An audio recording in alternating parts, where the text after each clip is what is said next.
Ladies and gentlemen, have you ever found yourself saying yes when you really wanted to say no? Have you agreed to something just to avoid conflict or keep the peace? If so, you're not alone. But today I want to challenge you to stop being nice. Yes, you heard me right. Stop being nice. Because being nice, as we often define it, doesn't always mean being good, kind, or strong. Too often it means suppressing your true self to please others. This isn't a call to be rude, selfish, or unkind. Instead, it's a call to redefine what it means to be authentic, strong, and compassionate. By the end of this speech, I hope to show you why the world needs less superficial niceness and more genuine authenticity. Let's start by defining what it means to be nice. Culturally, niceness is often synonymous with being agreeable, avoiding conflict, and going along to get along. While this may seem harmless, it can be dangerous. Why? Because when we prioritize niceness, we often sacrifice our authenticity. Being overly nice can lead to emotional exhaustion and resentment. When you consistently put others' needs before your own, you're left with little time or energy for yourself. In the workplace, niceness can be mistaken for weakness. Colleagues may take advantage of you, and opportunities may pass you by because you're not seen as assertive or decisive. Superficial niceness often results in shallow relationships. People don't get to know the real you because you're too busy accommodating them. Consider a situation where someone avoids giving honest feedback to a friend or colleague. While they think they're being nice, they're actually doing more harm than good by withholding valuable input. Niceness, in this case, becomes a barrier to growth. Being nice often means choosing comfort over courage, but growth and progress require the courage to have difficult conversations, set boundaries, and stand up for what you believe in. Conflict isn't inherently bad. In fact, when approached constructively, it can lead to innovation and stronger relationships. By avoiding conflict in the name of niceness, we miss out on these opportunities. There's a difference between being liked and being respected. While niceness might earn you short-term approval, authenticity and assertiveness earn you long-term respect. People trust those who are honest, even when the truth is uncomfortable. Setting boundaries is an act of kindness, not just to yourself, but to others.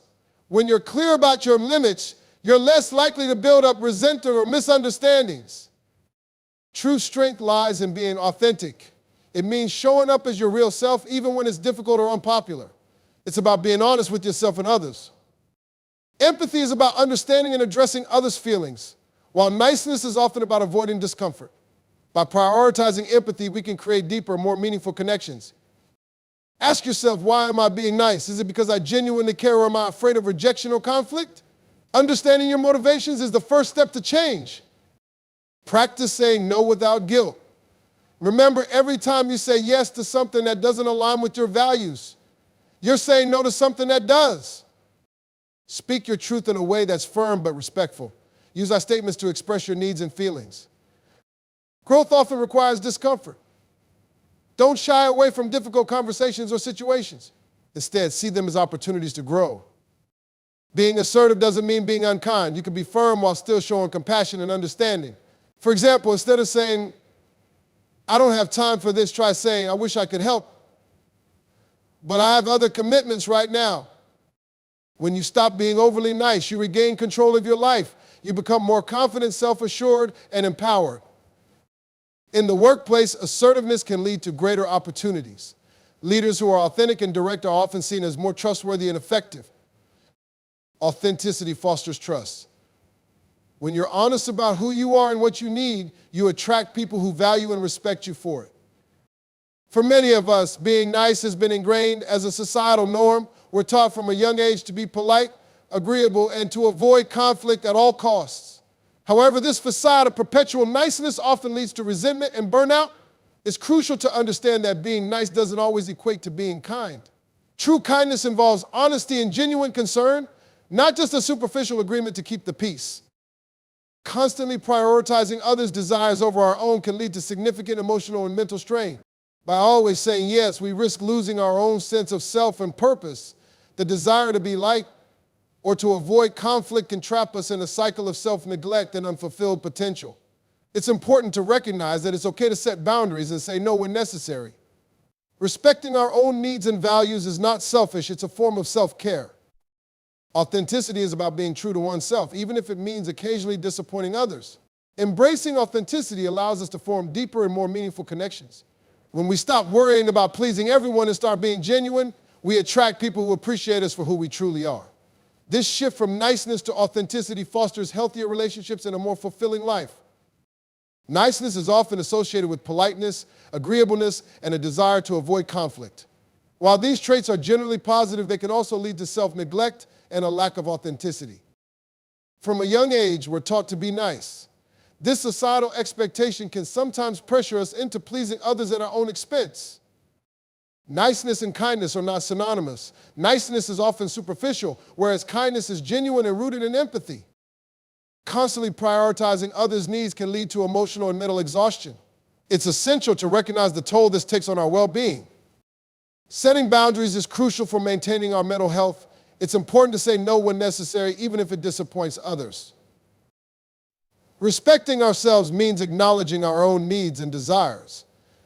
It's not selfish, it's a fundamental aspect of self-care. Many of us avoid conflict at all costs. However, healthy conflict can lead to growth and stronger relationships. Being assertive means expressing our needs and opinions confidently. It's a skill that can be developed and is essential for authentic interactions. Authenticity allows us to form deeper connections. When we're true to ourselves, we attract people who appreciate us for who we are. Sometimes our niceness can be exploited by others. It's important to recognize when we're being manipulated and to stand firm in our boundaries. Self-awareness helps us understand our motivations for being nice. It allows us to identify when we're being true to ourselves and when we're compromising our values. Authenticity leads to healthier, more fulfilling relationships. When we're honest and assertive, we build trust and respect. Saying no can often lead to feelings of guilt. It's important to understand that prioritizing our well-being is not something to feel guilty about. Stepping away from perpetual niceness allows us to grow as individuals. We learn to assert ourselves and develop a stronger sense of self. Compassion is key to balancing kindness with self-respect. It's about understanding others while also honoring our own needs. Living authentically leads to a more fulfilling life.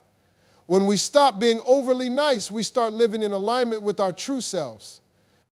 Practical steps to stop being overly nice include practicing assertiveness, setting clear boundaries, and prioritizing self-care. Change is never easy, but it's necessary for personal growth. Embracing the shift from niceness to authenticity can lead to a more meaningful life. What does being nice even mean? Often it's a performance. It's a veneer of politeness, a willingness to go along to get along, and a suppression of real emotions to keep the peace. It's smiling when you're hurt, nodding when you disagree, and bending over backwards to avoid conflict. And sure, it might make things smoother in the short term, but at what cost? Niceness often masquerades as kindness, but they are not the same. Kindness is rooted in genuine care and respect for others and for yourself. Niceness, on the other hand, is often about compliance, fear of judgment, or the desire to be liked. It's surface level and it's exhausting. Think about the times you've been nice instead of honest. Did it make you feel good? Or did it leave you feeling drained, resentful, or invisible? The truth is, being perpetually nice can erode your sense of self. It's a slow sacrifice of your authenticity on the altar of other people's comfort. There's a reason so many of us fall into the niceness trap. Society rewards it. From a young age, we're taught that being nice is synonymous with being good. We're praised for being agreeable, for sharing even when we don't want to, and for avoiding selfish behavior. Girls in particular are often conditioned to prioritize niceness as a defining trait. But niceness comes with strings attached. It's often about pleasing others, avoiding conflict, and maintaining appearances. It's rooted in fear of rejection, fear of judgment, fear of rocking the boat. And when fear drives your behavior, you're not living freely. You're living in a cage of your own making. Let's get real about what niceness costs you. It costs you time, energy, and authenticity. It costs you opportunities to speak your truth, set boundaries, and stand up for yourself. It costs you relationships, because when you're always nice, you attract people who take advantage of that. And worst of all, it costs you self-respect. When you're overly nice, you send a message to yourself and to the world that your needs and feelings don't matter as much as everyone else's.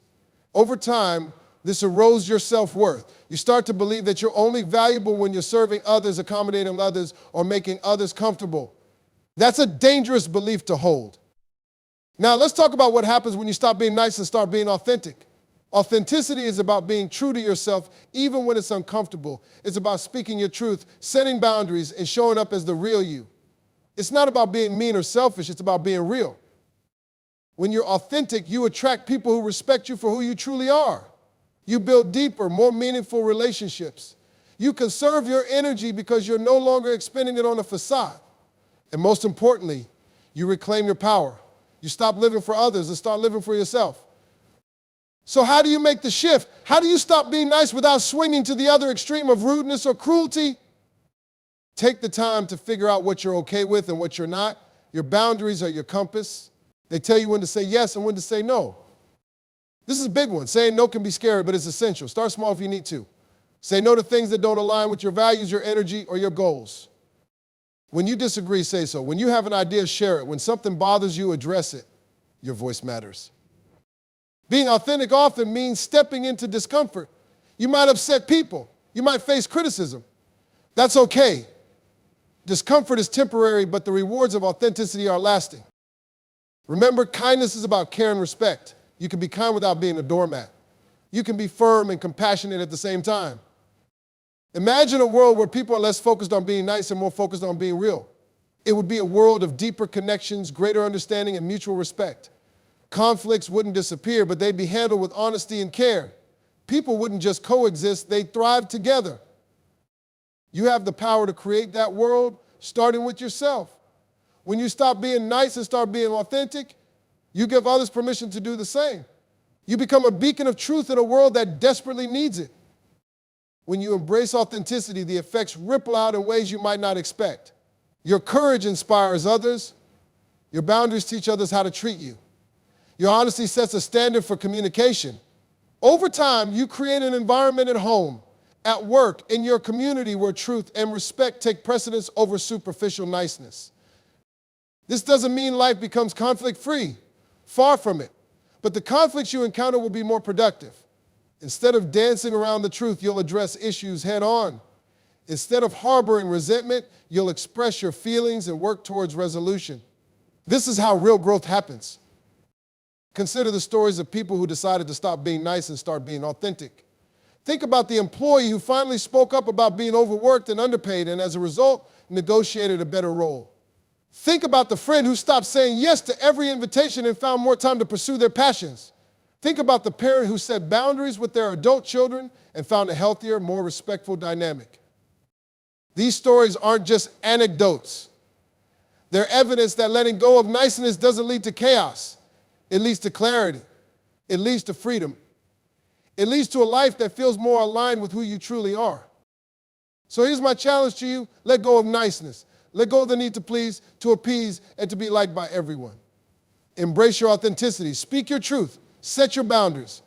Prioritize kindness over compliance. And watch as your life transforms. Because at the end of the day, you weren't put on this earth to be nice.